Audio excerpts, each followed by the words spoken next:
आज की क्लास में हम प्योर वर्चुअल फंक्शन के बारे में जानेंगे और साथ ही साथ हम एब्स्ट्रैक्ट क्लास को भी समझेंगे, क्योंकि एब्स्ट्रैक्ट क्लास जो है वो प्योर वर्चुअल फंक्शन से ही रिलेटेड है। तो आप यहाँ पर देख पा रहे होंगे कि जैसा मैंने एक डायग्राम बनाया है और इसमें आप देखेंगे कि इनहेरिटेंस आपने पढ़ा होगा।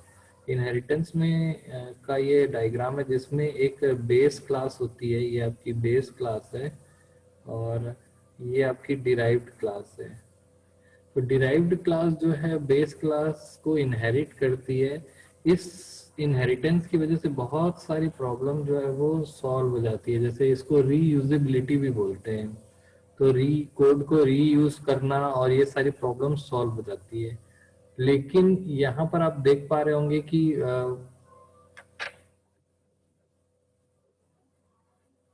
आप यहाँ देख पा रहे होंगे कि जब हम यहाँ पर बेस क्लास जो होती है या पेरेंट क्लास जो है वो अ, उस वो एडमिन की तरह वर्क करती है।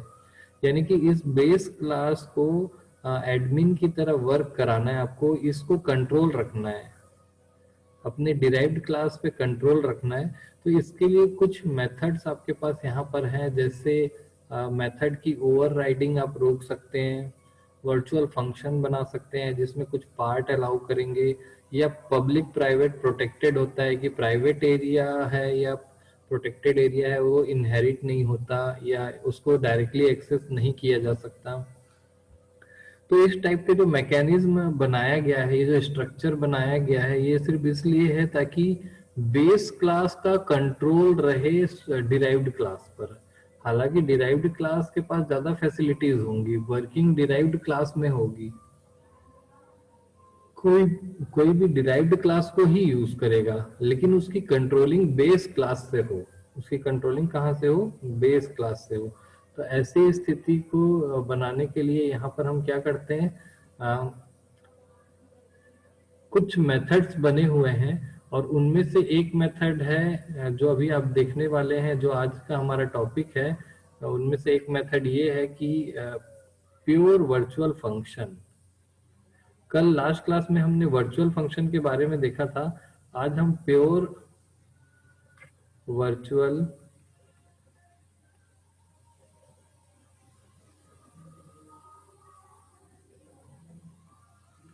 फंक्शन के बारे में जानेंगे। प्योर वर्चुअल फंक्शन जो होता है उसका यूज, इसके कुछ पॉइंट्स मैं आपको लिख रहा हूँ यहाँ पर, तो आप उसका यूज बस देखिएगा कि प्योर वर्चुअल फंक्शन का यूज क्यों होता है, क्योंकि इसका यूज कहाँ है वही समझना ही सबसे इम्पोर्टेंट होता है। तो वर्चुअल फंक्शन आपने समझा है, प्योर वर्चुअल फंक्शन और वर्चुअल फंक्शन दोनों ही अलग होते हैं, दोनों को मिक्स नहीं करना है। वर्चुअल फंक्शन अलग कंसेप्ट है और प्योर वर्चुअल फंक्शन अलग कंसेप्ट है। क्लियर है?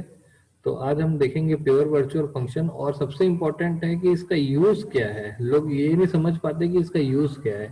तो अगर मैं प्योर वर्चुअल फंक्शन की बात करूं, तो अगर मेरे क्लास के अंदर एक फंक्शन बना है, जैसे मैंने एक फंक्शन बनाया वर्चुअल वॉइड शो, और इसके आगे मैंने लिख दिया इक्वल टू 0 और सेमीकोलन, और इसमें कोई कोड नहीं रहता है। यानी कि ऐसा वाला कोड जो है, या आप जो देख रहे होंगे कि ऐसा जो कोड आप लिखते हैं ना ये ब्रैकेट में, यहाँ पर हम कुछ कोड लिखते हैं, ये वाला जो कोड है ये नहीं रहता है। यानी कि ये वाला जो हिस्सा है ये प्योर वर्चुअल फंक्शन में नहीं होता। प्योर वर्चुअल फंक्शन में फंक्शन की बॉडी जो है वो नहीं होती है। क्लियर है? यानी कि इसको हम पूरी तरीके से हटा सकते हैं। तो प्योर वर्चुअल फंक्शन में केवल फंक्शन का नाम होता है। आप यहाँ देख पा रहे होंगे कि केवल इसका नाम होता है, और बॉडी को ब्लॉक करने के लिए इक्वल टू 0 लिख दिया जाता है, ताकि इससे पता चले कि आगे बॉडी नहीं है। तो प्योर वर्चुअल फंक्शन में केवल और सिर्फ उसकी डिक्लेरेशन होता है या प्रोटोटाइप होता है या सिर्फ नाम होता है। वो क्या काम करेगा ये यहाँ पे डिफाइन नहीं किया जाता। ऐसे फंक्शन को हम क्या कहते हैं? Pure virtual function. ये आपका प्योर वर्चुअल फंक्शन है। तो किसी क्लास के अंदर अगर वर्चुअल फंक्शन है और इक्वल टू 0 लिखा हुआ है तो ये प्योर वर्चुअल फंक्शन है और इसकी बॉडी नहीं होती। अब प्योर वर्चुअल फंक्शन है तो इस फंक्शन को जब मैं कॉल करूंगा तो आउटपुट क्या आएगा, सबसे बड़ा क्वेश्चन। और केवल नाम लिख करके हम ये इसका यूज क्या करेंगे? न इसमें कोई वैल्यू स्टोर करा सकते हैं, न कुछ करा सकते हैं, न कोई एग्जीक्यूशन हो सकता है इसमें। तो इस फंक्शन का यूज क्या है, इसको क्यों बनाया गया है? बहुत बड़ा इशू होता है कि इस फंक्शन को बनाया क्यों गया है। कोई बता सकता है इसमें क्यों बनाया गया है या क्यों बनाते हैं हम प्योर वर्चुअल फंक्शन को? चलिए हम यहाँ पर एक कोड करके देखते हैं कि अगर मैं एक क्लास बनाता हूँ, मान लीजिए मैं यहाँ पर एक क्लास बना रहा हूँ, क्लास ए मैंने बनाया, और क्लास ए के अंदर मैं यहाँ पर एक पब्लिक सेक्शन में मैंने एक फंक्शन बनाया void शो, और इसके आगे लिखा इक्वल टू 0 और यहाँ पे लिखा वर्चुअल। तो यहाँ पर आप देखेंगे कि ये सिर्फ एक लाइन है, और जब मैं इसको बंद करता हूँ क्लास को, और जब मैं void main बनाऊंगा, यहाँ नीचे void main बनाया मैंने, void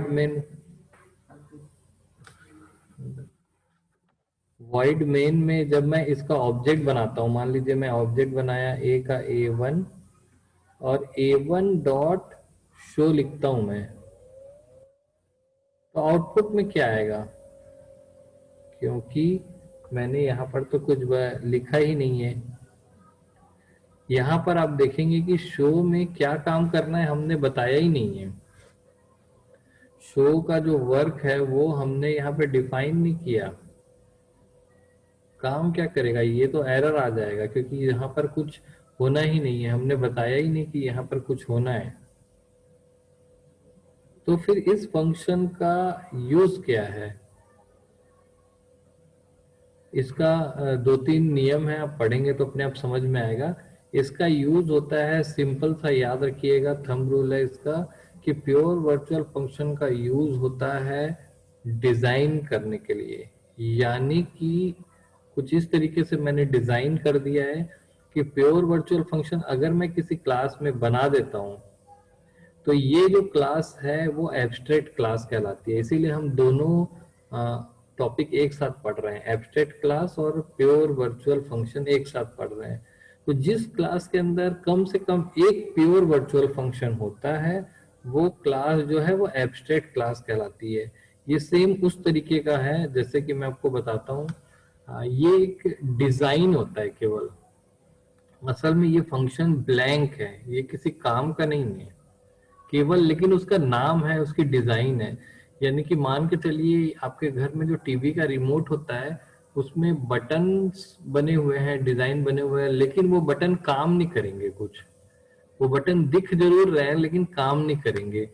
अगर अंदर का जो मटेरियल है वो नहीं है, केवल ऊपर का ढांचा बना हुआ है, तो वो कहलाता है एब्स्ट्रैक्ट क्लास। ऐसा रिमोट जो है वो एब्स्ट्रैक्ट रिमोट कहलाएगा।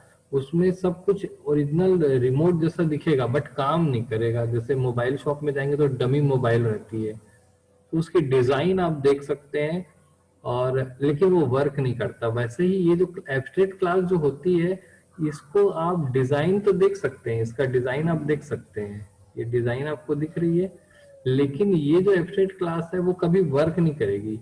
इसको वर्क कराना है तो आपका क्या करना होगा, इसको इनहेरिट करना होगा दूसरे क्लास में, और इसमें जितने भी ब्लैंक या एब्स्ट्रैक्ट चीजें हैं उसको यहाँ पर फिलअप करना होगा। तो इसका डिजाइन लिया और उसमें मटेरियल फिलअप किया, अब ये नया प्रोडक्ट रेडी हुआ है रन होने के लिए।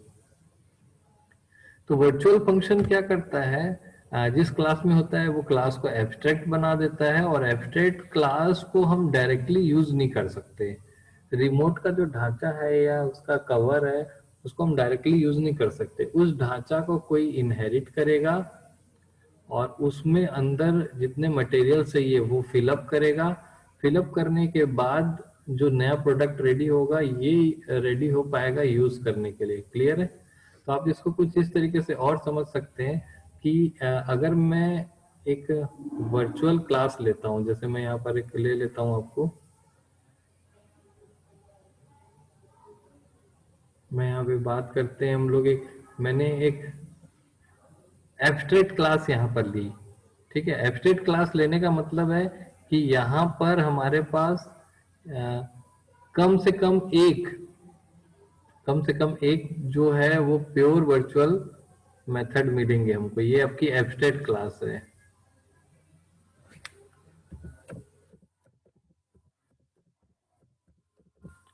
तो जब आप एब्स्ट्रैक्ट क्लास को यूज करेंगे तो यहाँ पर कम से कम एक आपको प्योर वर्चुअल फंक्शन मिलेगा, यानी कि ब्लैंक फंक्शन मिलेगा, मिनिमम 1। एक से अधिक भी हो सकता है, बट एक प्योर वर्चुअल फंक्शन आपके पास होना चाहिए। ये जो आपको दिखाई दे रहा है ये आपका प्योर वर्चुअल फंक्शन है। क्लियर है? तो इस तरीके से आप देख सकते हैं कि आपके पास एक प्योर वर्चुअल फंक्शन अगर किसी क्लास में है तो ये क्लास एब्स्ट्रैक्ट हो जाएगी, और ये केवल ढांचा जैसे होती है और इसको आप डायरेक्टली यूज नहीं कर सकते। तो ये जो फंक्शन आपने देखा अभी, ये जो क्लास आपने अभी देखा है, ये आपका है प्योर एब्स्ट्रैक्ट क्लास, और इसके अंदर एक कम से कम एक प्योर वर्चुअल फंक्शन है जो यहाँ पर दिख रहा है। तो सबसे पहला पॉइंट, कुछ पॉइंट्स मैं यहाँ पर बता रहा हूँ, उसी को ध्यान में रखना है। किसी भी क्लास के अंदर अगर कम से कम एक प्योर वर्चुअल फंक्शन है तो वो क्लास एब्स्ट्रैक्ट क्लास कहलाती है, पहला पॉइंट। दूसरा पॉइंट, अगर वर्चुअल फंक्शन है तो हम इसको डायरेक्टली यूज नहीं कर पाएंगे। डायरेक्टली यूज नहीं कर पाने का मतलब है कि अगर इसमें प्योर वर्चुअल फंक्शन है तो मैं इसका ऑब्जेक्ट नहीं बना पाऊंगा, क्योंकि जब मैं ऑब्जेक्ट बनाऊंगा तो इसको मैं कॉल कर दूंगा। ऑब्जेक्ट बनाने के बाद, अगर मैं इसको ऑब्जेक्ट बनाने के बाद कॉल कर देता हूँ तो इसका आउटपुट क्या आएगा ये हमें पता नहीं है, इसलिए मैं इसका ऑब्जेक्ट नहीं बना सकता। तो ऑब्जेक्ट हम बनाना इसके लिए अलाउड नहीं है। तो यहाँ पर इसका इंस्टेंस क्रिएट करना अलाउड नहीं है। क्लियर है? दूसरा, इसको इनहेरिट कर सकते हैं, इनहेरिटेंस आप यहाँ पर कर सकते हो, और इनहेरिट करके आप यहाँ पर इसको यूज कर सकते हो। तो मैं इसको इनहेरिट कर सकता हूँ ऐसा, और इनहेरिट करने के बाद इस क्लास में वो सारे मटेरियल्स फिलअप कर दूंगा मैं जो खाली थे। यहाँ पर अगर एक प्योर वर्चुअल फंक्शन है तो उसको फिलअप करना कंपलसरी होगा, तभी तो ये यूज कर पाएंगे हम। अगर मैं इसको फिलअप नहीं करता हूं तो ये क्लास भी एब्स्ट्रैक्ट क्लास बन जाएगी, फिर इसको भी डायरेक्ट यूज नहीं कर पाएंगे क्योंकि ये खाली का खाली यहाँ पर आ जाएगा। तो इसके अंदर भी एक खाली हो जाएगा, इसके अंदर भी एक खाली हो गया, तो ये भी एब्स्ट्रैक्ट क्लास हो जाएगी। क्लियर है? तो दूसरा नियम ये है कि अगर इस एब्स्ट्रैक्ट क्लास को कोई इनहेरिट करता है तो उसके जितने भी ब्लैंक मेथड हैं, एब्स्ट्रैक्ट मेथड हैं, या प्योर वर्चुअल फंक्शंस हैं, या प्योर वर्चुअल मेथड्स हैं, उसको यहाँ पर ओवरराइड या रीराइट करना जरूरी है। अगर रीराइट नहीं करेंगे तो दो कंडीशन होगी, या तो एरर आएगा या फिर ये भी एब्स्ट्रैक्ट क्लास बन जाएगी। क्लियर है? तो इस तरीके से यहाँ पर क्या मेथड होगा ये डिसाइड यहाँ पर कर लिया गया है। इसको आपने कई बार देखा होगा, जैसे अगर आपके पास कोई भी विंडो है, जैसे मैं यहाँ पर एक मेथड बना दिया हूँ कि ये जो किनारे दिख रहा होगा, जैसे आप यहाँ पर कुछ भी देखते हैं, नोट पैड देखते हैं, मान लीजिए मैंने यहाँ पे बनाया नोट पैड। क्लियर है? तो आप नोट पैड देख पा रहे होंगे।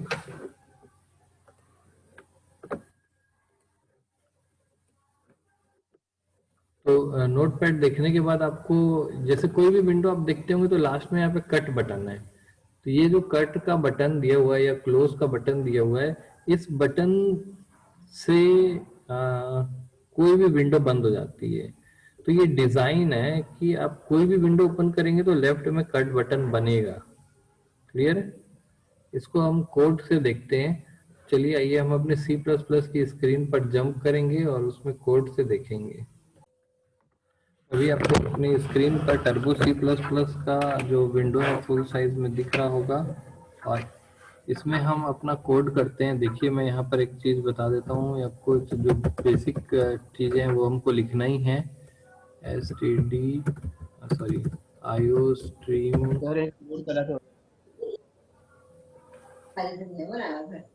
include, ओके स्पेलिंग यहाँ पर है include iostream dot H, clear है, और हैज इंक्लूड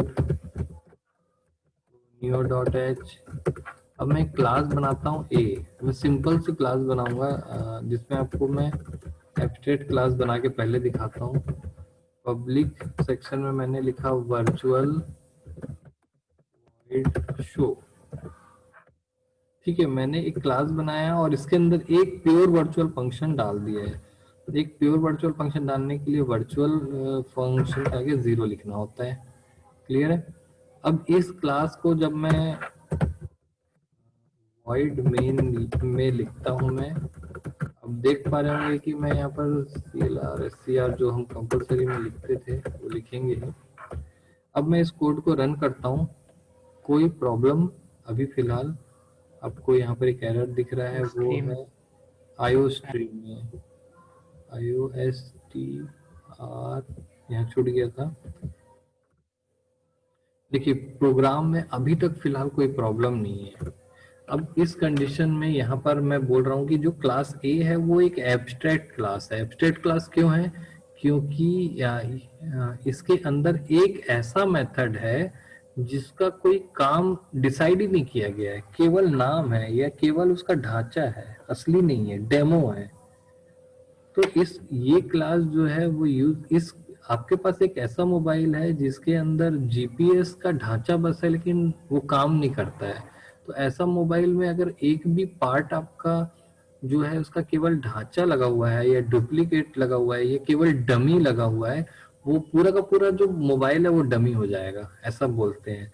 तो ये पूरी की पूरी क्लास ही एब्स्ट्रैक्ट हो गई है क्योंकि इसके अंदर एक एब्स्ट्रैक्ट मेथड है या प्योर वर्चुअल मेथड है या प्योर वर्चुअल फंक्शन है या खोखला मेथड है या फिर डमी है या फिर ढांचा है, केवल नाम है, काम नहीं है, केवल दिख रहा है बट काम नहीं करेगा। तो ऐसी क्लास को हम रिलीज नहीं कर सकते यूज करने के लिए, क्लियर है। तो अगर मैं इसका ऑब्जेक्ट बनाता हूं A1 तो आपके पास एक एरर आ जाएगा। क्यों? क्योंकि ये एब्स्ट्रैक्ट क्लास है। आप देखेंगे can not create instance of abstract class ए। यहाँ पर आप एकदम स्पेशली देख सकते हैं कि एरर भी आ रहा है एब्स्ट्रैक्ट क्लास ए। तो एब्स्ट्रैक्ट क्लास ए का जो नियम है, एब्स्ट्रैक्ट क्लास का जो नियम है वो ध्यान से सुनिए। मैं एब्स्ट्रैक्ट क्लास पहले इसलिए बता रहा हूँ क्योंकि एब्स्ट्रैक्ट क्लास के बेस पे ही प्योर वर्चुअल फंक्शन हम देखेंगे। ऐसी क्लास जिसके अंदर कम से कम एक प्योर वर्चुअल फंक्शन हो या कम से कम एक एब्स्ट्रैक्ट फंक्शन हो या कम से कम एक खोखला मेथड हो या कम से कम एक डमी मेथड हो या कम से कम एक डमी फंक्शन हो, ऐसे फंक्शन ऐसी क्लास को ही हम एब्स्ट्रैक्ट क्लास बोल देते हैं। ऐसे क्लास को ही हम क्या बोलते हैं? एब्स्ट्रैक्ट क्लास या खोखली क्लास या डमी क्लास बोल सकते हैं। तो ये जो क्लास है वो उसका यूज हम डायरेक्ट नहीं कर सकते, ऐसे ऑब्जेक्ट नहीं बना सकते। इंस्टेंस मतलब होता है ऑब्जेक्ट। तो जब भी आप इसका ऑब्जेक्ट बनाएंगे तो एक एरर आएगा, can not create instance. Instance मतलब ऑब्जेक्ट होता है, इंस्टेंस ऑफ एब्स्ट्रैक्ट क्लास ए। तो एब्स्ट्रैक्ट क्लास के दो नियम आपने पढ़े कि एब्स्ट्रैक्ट क्लास वो क्लास होती है जिसके अंदर कम से कम एक प्योर वर्चुअल फंक्शन है, वो एब्स्ट्रैक्ट क्लास है। इसके अंदर एक है, इसलिए एक से अधिक भी हो सकता है, 2 हो सकता है, 5 हो सकता है, 10 हो सकता है।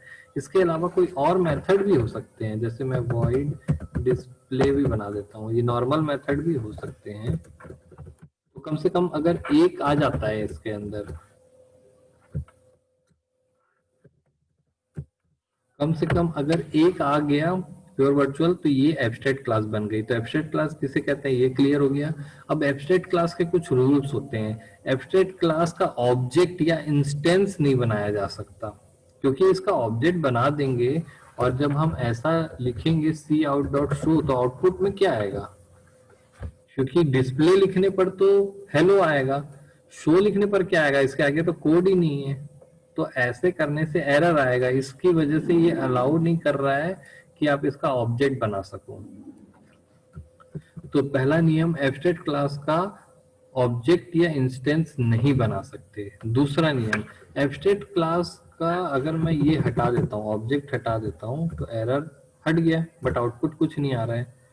दूसरा नियम, एब्स्ट्रैक्ट क्लास को इनहेरिट जरूर किया जा सकता है और इनहेरिट करने के लिए ही बना है। अगर मैं इसको इनहेरिट कर लेता हूँ तो क्या होगा देखते हैं। अब आपको पता है कि कोई क्लास अगर दूसरी क्लास को इनहेरिट करती है तो उसके सारे गुण इसमें आ जाते हैं। तो अगर ये क्लास एब्स्ट्रैक्ट है तो क्लास बी भी एब्स्ट्रैक्ट हो जाएगी क्योंकि इसके गुण इसमें आ जाएंगे। अगर मैं इनहेरिटेंस हटा देता हूं, आप देखेंगे मैं इनहेरिटेंस हटा दिया, यहाँ पर कोई प्रॉब्लम नहीं है। मैं इनहेरिटेंस हटा देता हूं, पब्लिक में लिखता हूं मैं void प्रिंट, void प्रिंट बनाया और यहाँ पर मैंने प्रिंट में कोड भी लिख दिया। मैंने इनहेरिटेंस नहीं किया है, अभी देखिएगा, आई प्रिंट, और ऐसा मैंने प्रिंट करा दिया। मैं दिखा रहा हूं कि क्लास बी का जब मैं ऑब्जेक्ट बनाऊंगा, अभी बी ने ए को इनहेरिट नहीं किया है, तो जब मैं बी को का ऑब्जेक्ट बनाता हूँ बी1 और मैं लिखता हूँ b1 डॉट प्रिंट, तो देखिए बड़े आसानी से आपके पास आउटपुट आएगा। और ये ओके, यहाँ पर हम सेमीकोलन भूल गए थे। देखिए बड़ी आसानी से आपके पास आउटपुट में आ रहा है प्रिंट, क्योंकि बी तो नॉर्मल क्लास है, बी यहाँ पर नॉर्मल क्लास है, तो बी का जो प्रिंट मेथड है वो बिल्कुल काम करेगा। अब यहाँ पर प्रॉब्लम क्या होगी, जब मैं ए को इनहेरिट कर लेता हूँ तो आप याद रखिए कि ए के जितने भी मेथड्स है वो यहाँ इनहेरिट हो जाएंगे, इसकी ये दोनों प्रॉपर्टी यहाँ पर आ जाएगी। तो ये जो ब्लैंक वाला मेथड है वो भी यहाँ आ जाएगा, यानी बी के अंदर भी एक प्योर वर्चुअल फंक्शन इनहेरिट हो जाएगा। बी ने ए की प्रॉपर्टी ले ली तो ये एब्स्ट्रैक्ट है तो ये भी एब्स्ट्रैक्ट हो जाएगा। अगर पेरेंट एब्स्ट्रैक्ट है तो उसका जो चाइल्ड है वो एब्स्ट्रैक्ट हो जाएगा। अब ऐसा इनहेरिट करने से देखिए क्लास बी जो है एब्स्ट्रैक्ट हो सर गया। तो फिर सर उसमें सर जब यहाँ पर बी ने ए को इनहेरिट कर लिया तो इनहेरिट करने के बाद यहाँ पर अब आप देखेंगे कि ए का जो मेथड है वो भी इनहेरिट हो गया है। तो इस तरीके से जब मैं एरर चला रहा हूँ तो एक एरर आ रहा है, can not create instance of abstract class B, B भी एब्स्ट्रैक्ट बन गया है क्योंकि ए एब्स्ट्रैक्ट था और उसको इनहेरिट कर लिया, उसकी प्रॉपर्टीज ले ली हैं। तो अभी हम यहाँ पर देख सकते हैं। अब मैं चाहता हूं कि बी जो है एब्स्ट्रैक्ट ना बने, बी जो है एब्स्ट्रैक्ट ना बने, तो मैं क्या कर दूंगा, हमको पता है कि कोई फंक्शन जो है वो इनहेरिट होने से हम उसको रोक सकते हैं। कैसे रोक सकते हैं, इस फंक्शन का सेम नाम का फंक्शन अगर मैं यहाँ पे बना दूं तो यहाँ पर फंक्शन ओवरराइड हो जाएगा। यानी मैं यहाँ पे बना दूं void, तो आपको पता है कि जब मैं सेम नाम का फंक्शन डिराइव्ड क्लास में बना देता हूं और यही सेम नाम का फंक्शन अगर पेरेंट क्लास में है तो ये फंक्शन ओवरराइड नहीं होता है, सॉरी इनहेरिट नहीं होता है। हमने लास्ट क्लास में देखा था वर्चुअल फंक्शन में प्रॉब्लम यही हो रही थी कि यहाँ पर सेम नाम का फंक्शन था और इसमें भी सेम नाम का फंक्शन था, तो वो ऊपर वाला जो फंक्शन है वो ओवरराइड हो जा रहा था और वो इनहेरिट नहीं हो पा रहा था। तो यहाँ पर अगर मैं क्लास बी के अंदर शो नाम का एक फंक्शन बना दूं और यहाँ पर मैं लिख दूं सी आउट हैंडल शो, तब आप देख पाएंगे कि सब कुछ कॉमन होकर के ओके हो गया है। अब मैं यहाँ पर लिखता हूँ b1 dot print, b1 dot display और b1 डॉट शो। देखिए अब शो काम करना चालू कर दिया, शो ने क्या किया, काम करना चालू कर दिया है। तो यहाँ पर जो खोखला मेथड था, ब्लैंक मेथड था, उसको यहाँ पर आके फिलअप कर दिया गया, यानी कि उस डिवाइस को लिया गया और क्लास बी ने उस जीपीएस वाले खोखले जगह में जीपीएस लगा दिया, यानी कि यहाँ पर कोड लिख दिया, शो क्या काम करेगा वो लिख दिया। अब जो क्लास बी है वो एब्स्ट्रैक्ट नहीं रहा, क्लास बी जो है वो एब्स्ट्रैक्ट नहीं रहा क्योंकि उसने ए को इनहेरिट तो किया है लेकिन इस फंक्शन को छोड़ दिया उसने। क्यों? क्योंकि यहाँ पर सेम नाम का फंक्शन है और जब सेम नाम का फंक्शन हम बना देते हैं तो वो फंक्शन वो फंक्शन इनहेरिट नहीं होता है, उसी को ओवर राइडिंग बोलते हैं। ओवर राइडिंग आप पहले भी पढ़ चुके हैं। तो मैंने उस फंक्शन को ओवरराइड या रीराइट कर दिया है, तो वो वाला फंक्शन इनहेरिट नहीं हुआ है।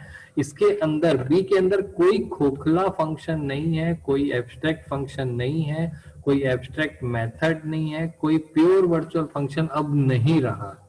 तो बी जो है नॉर्मल क्लास बन गई है, और आप देखेंगे कि बी से सब चीजें जो शो है उसका आउटपुट भी आने लग गया है। देखिए बकायदा प्रिंट हेलो और शो आ रहा है। क्लियर है? तो इस तरीके से यहाँ पर हमने कुछ रूल्स देखे, और आप यहाँ पर देख पा रहे होंगे कि क्लास ए ने बाउंडेशन रखी कि अगर आप मुझे इनहेरिट करोगे तो आपके क्लास के अंदर शो नाम का फंक्शन बनना जरूरी है, नहीं तो मैं आपको भी एब्स्ट्रैक्ट बना दूंगा। तो क्लास ए ने बाउंडेशन दिया कि आप अगर शो नाम का फंक्शन नहीं बनाओगे तो आपको भी कोई यूज नहीं कर पाएगा। तो इस तरीके से क्लास ए ने एक डिजाइन तैयार किया कि हर जो भी क्लास ए को इनहेरिट करती है उसके अंदर शो नाम का फंक्शन जरूर होगा। जैसे मैं क्लास सी बनाया और मैंने ए को इनहेरिट कर दिया, तो इसके बाद इसमें ये निश्चित है कि इसके अंदर शो नाम का फंक्शन जरूर होगा, हो चाहे मत हो, लेकिन शो नाम का फंक्शन जरूर होगा। और इसमें बकायदा मैं लिख सकता हूं दूसरा code, I am show in C. तो आप देख पा रहे होंगे कि जो भी क्लास ए को इनहेरिट कर रही है उसके अंदर शो नाम का फंक्शन होना कंपलसरी है, अदरवाइज वो भी एब्स्ट्रैक्ट हो जाएगी। तो क्लास ए का यूज क्यों किया गया? एक डिजाइन तैयार करने के लिए। यानी कि मैं एक डिजाइन तैयार कर सकता हूं, मैं मान लो मैनेजर हूं और मैंने एक क्लास बनाई है, और इस क्लास के अंदर मैं पासवर्ड स्टोर कर देता हूं, pwd, मैंने एक पासवर्ड स्टोर कर दिया है। और मैं चाहता हूं मेरे अंदर में 3-4 लोग काम कर रहे हैं, वो लोग तभी कनेक्ट हो पाएंगे डेटाबेस से जब ये पासवर्ड उनको मिलेगा। तो मैं बोलूंगा मेरी क्लास इनहेरिट करो तो आपको पासवर्ड मिल जाएगा, लेकिन मेरी क्लास इनहेरिट करोगे तो आपको ये सब चीजें भी इनहेरिट हो जाएंगी। यानी जो भी मेरे डेटाबेस से कनेक्ट होगा उसके अंदर ये शो नाम का फंक्शन बनना कंपलसरी हो जाएगा। मैंने डिजाइन तैयार कर दिया, क्लास ए का बना करके मैंने एक डिजाइन तैयार किया है कि 4 लोग अगर मेरे प्रोजेक्ट पे काम कर रहे हैं तो मेरे डेटाबेस से कनेक्ट होने के लिए उनको पासवर्ड चाहिए। पासवर्ड तो मैंने अपनी क्लास में रखा है, और मैं बोल दिया कि मेरी क्लास ए को इनहेरिट कर लो, आपको पासवर्ड मिल जाएगा। जब 4 लोग उसको इनहेरिट करेंगे तो मैंने इसके अंदर एक डिजाइन तैयार कर रखा है, वर्चुअल वॉइड शो। तो वो मेरी क्लास को जब इनहेरिट करेंगे तो पासवर्ड तो उनको मिल जाएगा, लेकिन उनकी क्लास एब्स्ट्रैक्ट बन जाएगी। अब एब्स्ट्रैक्ट क्लास को रोकना है तो उनको क्या करना पड़ेगा? शो नाम का फंक्शन बनाना कंपलसरी है। यानी मैं बोल सकता हूं कि मेरे प्रोजेक्ट में अगर 5 लोग काम कर रहे हैं तो पांचों के अंदर शो नाम का फंक्शन कंपलसरी होगा, अदरवाइज वो मेरे डेटाबेस से कनेक्ट ही नहीं हो पाएंगे। क्लियर है? तो ये आपका था प्योर वर्चुअल फंक्शन, और आपका था ये एब्स्ट्रैक्ट क्लास। सिंपल सी चीज है, उसमें रूल है कि प्योर वर्चुअल फंक्शन को ओवरराइड करना या रीराइट करना कंपलसरी होता है, और जिसके अंदर एक कम से कम एक प्योर वर्चुअल फंक्शन होता है उसे एब्स्ट्रैक्ट क्लास कहते हैं। किसी को कुछ पूछना है तो पूछ सकते हैं।